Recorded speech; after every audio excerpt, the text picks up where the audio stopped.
राम जय राम जय जय राम जय राम जय राम जय जय राम श्री राम जय राम जय जय राम श्री राम जय राम जय जय राम श्री राम जय राम जय जय राम श्री राम जय राम जय जय राम श्री राम जय राम जय जय राम श्री राम जय राम जय जय राम श्री राम जय राम जय जय राम। आज बामन देव भगवान का चौथा अवतार इस धरती पर हुआ, ऐसा कि हमारे पुराणों में देखने को मिलता है। मैं आप सब लोगों से सिर्फ निवेदन कहना चाहता हूँ कि वास्तविकता यह है कि भगवान अवतार कब लेते हैं ये सब ने सुन लिया है कि जब तक धर्म की हानि होती है और असुरों का प्रभाव बढ़ जाता है, उनकी आसुरिक प्रवृत्तियाँ बढ़ जाती हैं, उनके द्वारा किए जाने वाले जो कृत्य हैं वो जन सामान्य के लिए बिल्कुल अनुकूलित नहीं होती, बड़ी प्रतिकूलता वाले होते हैं और वो मारकाट पर विशेष विश्वास रखते हैं। उनका केवल एक मूल यही होता है, एक मात्र मूल उद्देश्य ये होता है कि हमको इनको सबको काट करके, इनको सबको नष्ट करके या तो अपने मनानुकूल बना लें या फिर यह है कि भाई इनको यहाँ से धरती भगा दें। जैसे स्थिति आज भी हो रही है। आज भी एक वर्ग ऐसा है जो हिंदुओं को बिल्कुल फूटी आँख से नहीं देखना चाहता। उसके लिए पूरी तैयारी चल रही है, उसके लिए पूरी तैयारी चल रही है। 2047 की ईमानदारी कर रहे हैं। उनके यहाँ हर तरह की शिक्षा दी जा रही है, लेकिन बम तक नहीं मचा रहा है, न हो हल्ला मचा रहा, लेकिन वो पूरी तरह से अंदरूनी पूरी तैयारी के साथ है, मुस्तैदी के साथ है। अस्त्र शस्त्र सब कुछ उनके पास तैनात है और उसका पूरा उपयोग कर रहे हैं। लेकिन हमारे यहाँ जो जितने भी हिंदू हैं उससे भी अभी घंटी बजा रहे हैं। केवल अभी उनको सब जगाया जा रहा है, मतलब वो स्वयं है अर्धनिद्रा में, पूर्ण निद्रा में, या विक्षिप्त हालत में, कैसे कुछ समझ में नहीं आ रहा। खैर, हम जो बात बताना चाहते हैं उससे भी है कि बामन देव जो है वो कब आए कि जब 10 दैत्य राजा बलि जो है वो उसने तीनों त्रिलोक में विजय प्राप्त कर ली थी और देवताओं को मार के भगा दिया था। अब ये बात देवताओं ने भगवान से प्रार्थना की, जैसा हमेशा होता है कि भाई जो सुप्रीम पावर उससे प्रार्थना की गई। प्रार्थना करने के बाद भगवान ने कहा अच्छा मैं आऊँगा, तो क्या करेंगे कि हमें उससे धरती वापस लेनी है। तो उन्होंने कहा कि सबसे पहला काम तो किया जाए, कुछ छल से किया जाए। तो ऐसा उसकी एक बहुत बड़ी कमजोरी थी, जैसे इस कमजोरी का फ़ायदा दुनिया के सब लोग उठाते हैं। हमारे जब भी कमजोरी लोग उठा सकते हैं, आपकी भी कमजोरी का लोग फ़ायदा उठा सकते हैं। तो वो दान देता था, दानवीर था, उसका नाम दानवीर था। अपने काल का बहुत बड़ा वो राजा हरिश्चंद्र जैसा नहीं था। वो कह रहा था वो जिसको दान देने के लिए कह देता था भोजन से पहले जो दान देना होगा वो दे देगा। तो पूजा पाठ करके जब हटा तो उसने दान देने के लिए देखा कि सामने ये 52 अंगुल के एक भगवान, यहाँ पे एक भिखारी खड़ा हुआ, हाथ में छाता भी लिए हुए और कमंडल है, सब कुछ है। तो देख करके उन्होंने कहा कि भाई तुम तो बच्चे हो, कहाँ से क्या चाहते हो। कहे मैं कुछ नहीं, मैंने सुना कि आप दानी हैं, आप कुछ दे सकते हैं, तो हमको अपने शहर में 2.5 पग जगह दे दीजिए, उसमें हम रह लेंगे।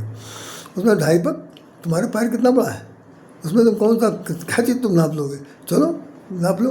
तो उनके जो गुरु थे दैत्य राजा बलि के, वो शुक्राचार्य थे। उन्होंने उनको बहुत मना किया कि भाई ये भगवान विष्णु हैं और तुम उसको छलने के लिए आए, तुम अगर उन्हें गलती कर दी तो तुम सारा रात पाट सब खो दोगे। लेकिन उसने कहा कि हमने वचन दे दिया, अब हम वचन से मुकर नहीं सकते हैं। तो वो बाकायदा जिस वक्त वो संकल्प करवा रहे थे वही बामन देव, तो वो जो था क्या नाम उसको, उनका गुरु शुक्राचार्य, वो कमंडल की जो नुकीला होता है उसमें, उसके अंदर जैसे पानी गिरना है उसमें वो बैठ गया कि ताकि पानी जिस बात वो वो करें, संकल्प के लिए जल गया है तो ये पानी नहीं गिर पाएगा।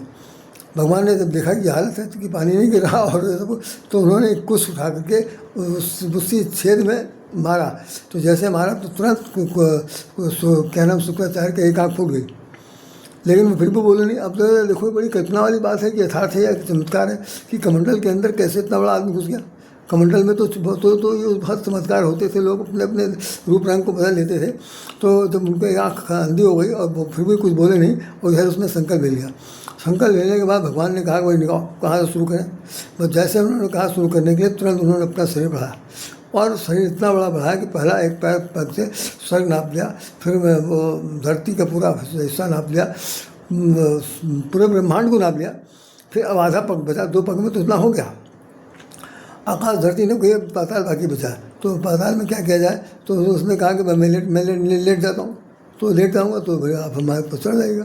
तो भगवान जो है जब वो लेट गया तो उन्होंने अपने पैर से उसको दबा दिया, वो पाताल में चला गया। पाताल में चले गए, साथ साथ वो भी गए। और वहाँ जाकर के उसने भगवान ने उनको बहुत धन्यवाद दिया, कहा तुम यही रात पर मत संभालो। तो उसने कहा कि तो फिर आप कहाँ जाएंगे, रहना तो आपको यहाँ ही है, संकल्प ले लिया। तो कहा मैं यहीं रहूँगा, चौकीदार बन के रहूँगा, तुम्हारी चौकीदारी करूँगा। तो बरसों वहाँ पर चौकीदारी करते रहे। एक दिन लक्ष्मी जी जो है वो आई और आकर के उनको भाईचारे के नाते अपना एक रक्षाबंधन सूत्र बांधती हैं और भाई भाई बनाती हैं। तो दैत्यराज ने कहा कि भाई बहन मुझसे जो मांगना मांग लो। तो लक्ष्मी जी ने कहा कि मुझे मैं ये जो तुम्हारा चौकीदार है ना, ये मेरा पति है, आप मुझे दे दीजिए। तो उसने वो बहुत चौंका, कहना पति है, ठीक। तो भगवान है तो उन्होंने अपना स्वरूप दिखाया, मैं तो लक्ष्मी हूँ। तो लक्ष्मी नारायण का सहयोग होना चाहिए, तुरंत उसने उनको दे दिया, चरणों में सिर झुका लिया। भगवान ने चतुर्भुज रूप दिखाया और उसको आशीर्वाद दिया कि जाओ, तुमको इस अधम देह से सदा के लिए मुक्त देते हैं, अब तुम जन्म मृत्यु के चक्कर से छूट जाओगे। दूसरी चीज़, तुम्हारी दानवीरता युग युग तक याद की जाएगी। कोई ऐसा युग नहीं हुआ जहाँ पर दानवीर बलि का नाम न लिया जा सके। तो आज भी जितने में पुरोहित हैं और आने वाले दिनों में जितने कालखंड आएंगे उन सब में जिस वक्त वो सूत्र बांधा जाता है हाथ में कड़ा वाला, तो उसमें पढ़ा जाता है। यहाँ तक कि रामायण उसमें शादी विवाह में भी राजा बलि के बारे में श्लोक पढ़े जाते हैं। तो मेरा मतलब सिर्फ ये है कि आदमी कितना ख़राब हो लेकिन उसके अंदर कुछ अच्छाई होती है। हम लोगों को सबसे बड़ी शिक्षा ये मिलती है कि राजा बलि तो हम नहीं बन सकते, दानवीर भी हम नहीं बन सकते, लेकिन हम इतना जरूर कर सकते हैं कि भाई जो संकल्प लें उस संकल्प की पूरा उसका पूरा करने के लिए हमें कमर कसना पड़ेगा। हम अपने व्यवहारिक जीवन को सत्य सिद्ध करने के लिए संकल्प लेना पड़ेगा। हम यदि अपने जीवन को अपने देश को देश के हित में जीना चाहते हैं तो हम अपने देश को बचाने के लिए भी संकल्प लेना पड़ेगा। और वो संकल्प ऐसा होना चाहिए, फिर बलिदानी होना चाहिए। ये नहीं कि आज मुँह पर मुँह कल पीठ पीछे भाग खड़े हुए, तो ऐसे बिल्कुल नहीं। ऐसा अगर करेंगे तो ना देश बचेगा ना आप बचेंगे। तो नतीजा ये है कि को देश को बचाना है, अपने आप को बचाना है, अपने अस्तित्व को बचाना है।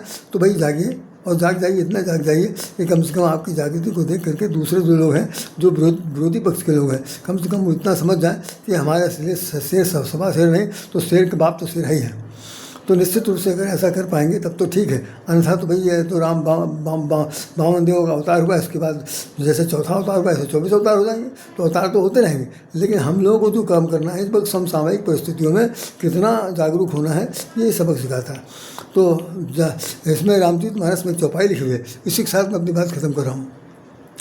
जानिए तबहि जीव जब जागा, जानिए तबहि जीव जब जागा, जब सब विषय विलास विरागा। जानिए तबहि जीव जब जागा, विषय विराग विरागा, जब सब विषय विलास विरागा। गोस्वामी जी कहते हैं कि संसार में तभी जगहबाज माना जाना चाहिए जब उसके अंदर से विषय भोग की बात खत्म हो जाए। हर तरह की जो उसके अंदर सांसारिक भोग की आवश्यकता है, सांसारिक भोग के लिए जो अपने हर चीज़ को न्यौछावर कर रहा है, आधा एक तरह से विक्षिप्त हो जा रहा है कि उस ओर भाग रहा जो नस्वर है, भोग विलास की तरफ भाग रहा।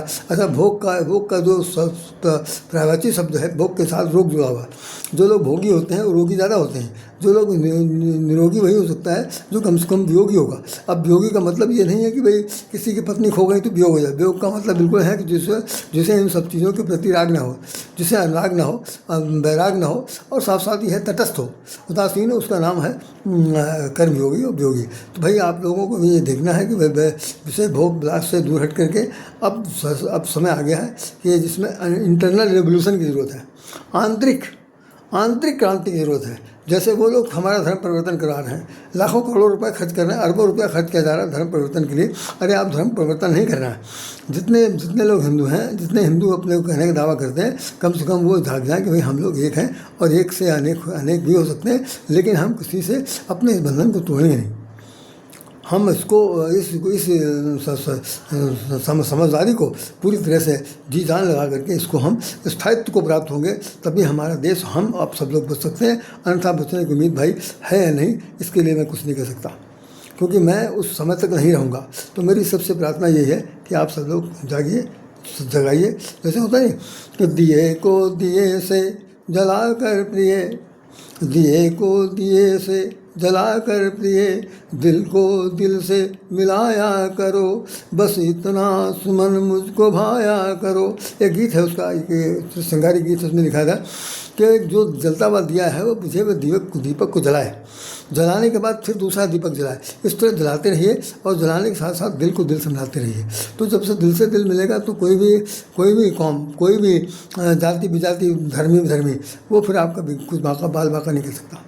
वामन देव ने तो बहुत कुछ कम करके दिखा दिया, और हम लोग वामन देव के चरणों में सिर झुकाते हैं, सतकोट नमन करते हैं, आपसे प्रार्थना करते हैं कि आप भी उनको नमस्कार करिए। अब देखिए, एक बात चलते चलाते बता दूँ कि इस महीने में सिर्फ 2 ही दिन बाकी बचा है भादों का।